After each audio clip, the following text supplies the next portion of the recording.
30 doesn't just change a woman, it reveals her. Something happens the moment a woman crosses that threshold. Something nobody warns you about. Something no magazine cover prepares you for. It's not the wrinkles they told you to fear. It's not the biological clock ticking louder.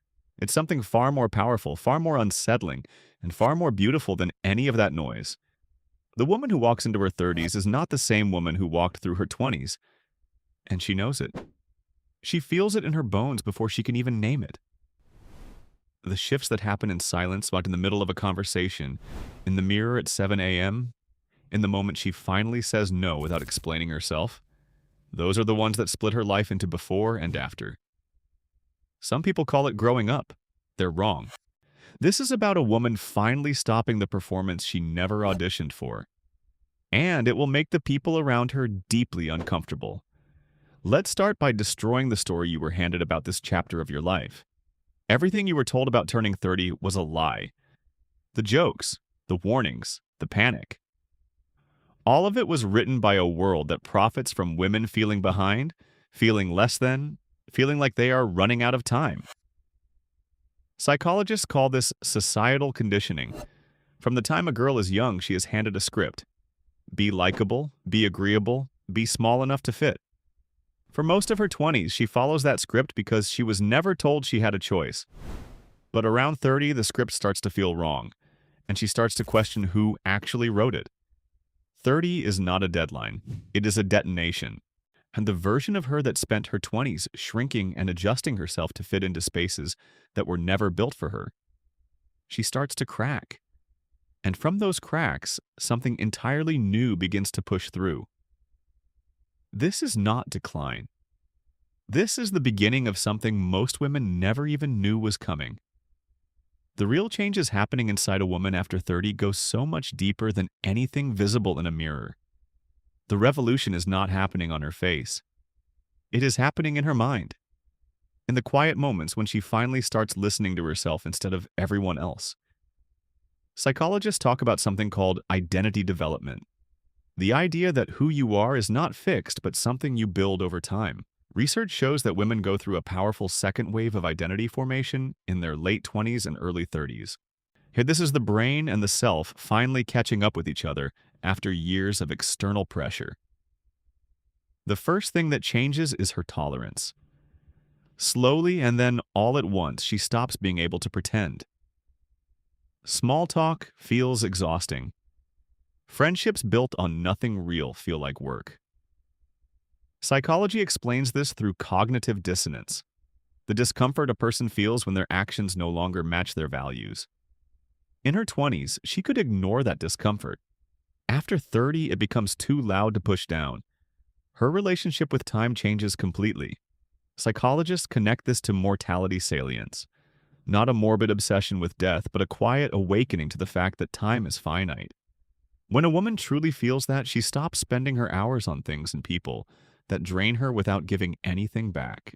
And her time becomes sacred. She stops saying yes to things she means no to. Her voice changes too. For most of her life, she softened everything she said. She added qualifiers. She laughed nervously to make sure nobody felt challenged. Psychologists call this fawning, a survival response, a way of keeping peace by making yourself unthreatening. After 30, that pattern starts to break. She stops performing agreement. She starts saying what she actually thinks, and it surprises even her. Her circle gets smaller. Psychology has a term for this, like social pruning. Research shows that as people move through their 30s, they naturally narrow their social circles, not out of bitterness, but out of a growing awareness of where emotional energy is best spent. And the need for outside approval starts to shrink. Psychologists call the old pattern external locus of control, measuring your value through how others see you. After 30, she shifts toward internal locus of control. She starts trusting her own judgment. That quiet internal compass becomes more trustworthy than any opinion she was ever handed. When a woman starts making these changes, the people around her will not always celebrate it. Some will call her cold. Some will say she changed like it is an accusation. And for a moment, she might wonder if she is doing something wrong. She is not. There is a psychological principle called system disruption. When one person in a dynamic starts to change, the whole system feels it. The people around her built their behavior around her predictability.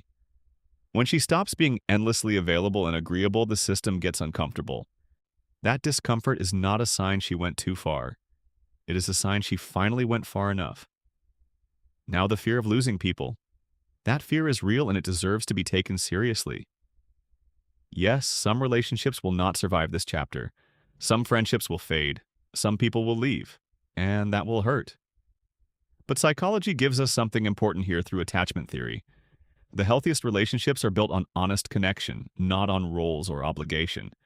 Many relationships that feel threatened by her growth were never securely attached to begin with. They were attached to her function, her availability, her willingness to stay small.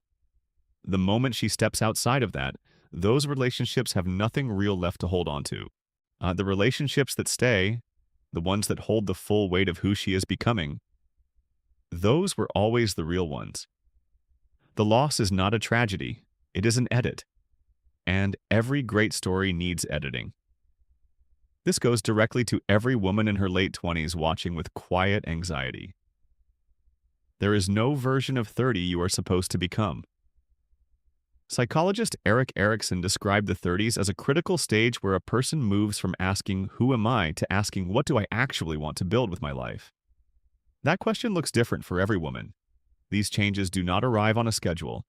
Some women feel them at 27, some at 34, some in a single afternoon, some slowly over years.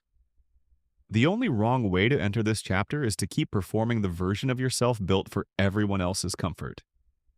Everything else is your own timing. And your timing is exactly right. To every woman past 30 wondering if she missed something, she did not.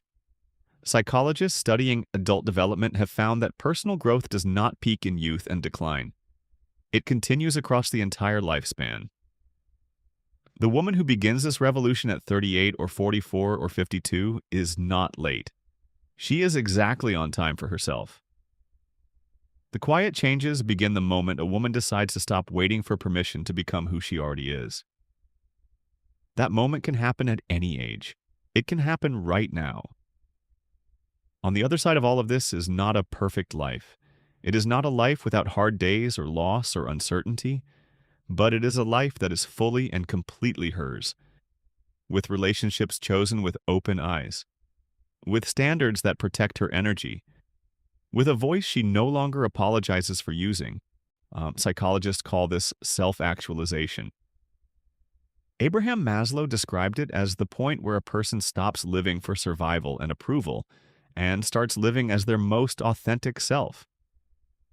Most people never get there, but women who walk honestly through the quiet changes of their 30s, with courage and a willingness to lose what was never really theirs, they get closer to it than most. That is what waits on the other side. Not a new woman, the real one. Finally.